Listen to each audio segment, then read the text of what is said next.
Geometric series. So we're back to looking at series again. Remember, the terms of a geometric sequence expressed as a sum would be a series. So when you add up the numbers in your sequence, so your list of numbers, that's called a series. So if it's a geometric sequence that we're adding those numbers, you're going to have a geometric series.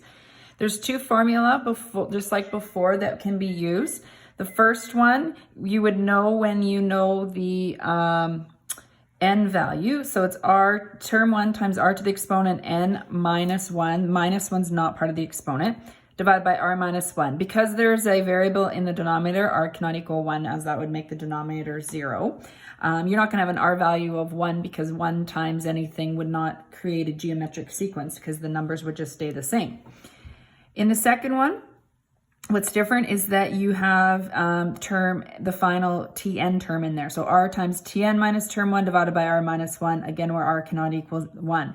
So the difference is, if you know n, you use the first formula. If you know tn, you use the second formula.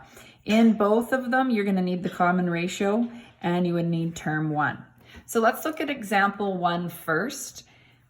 Determine the sum of the 10 terms of each geometric sequence. So 4 plus 12 plus 36, all the way to the sum of the first 10 terms. So I actually don't know what the 10th term is, but I do know that n is equal to 10. So if I know n is equal to 10, I know n, I'm going to use the first formula. So always identify the formula you're going to use first. So you're going to do that by just writing down the formula you want to use. You don't need to write the restriction down with your formula.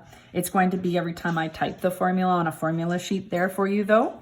So then S of 10, and then term 1 is going to be your first term, so 4. Your common ratio, if you take 12 divided by 4, for example, is going to give you your ratio, 3.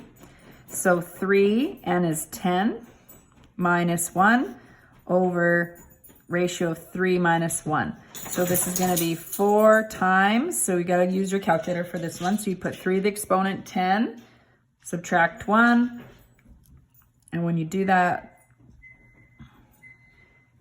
and then you get 3 minus 1 is 2, so then you can multiply, divide by 2, and you're going to get 118,096.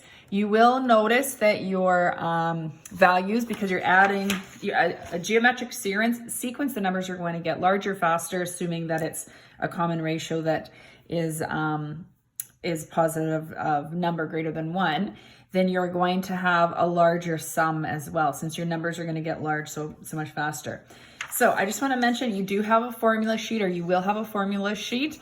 And so on your formula sheet, we've already done the sum formulas, we've done the geometric sequence formula, and so now we are looking at these next two.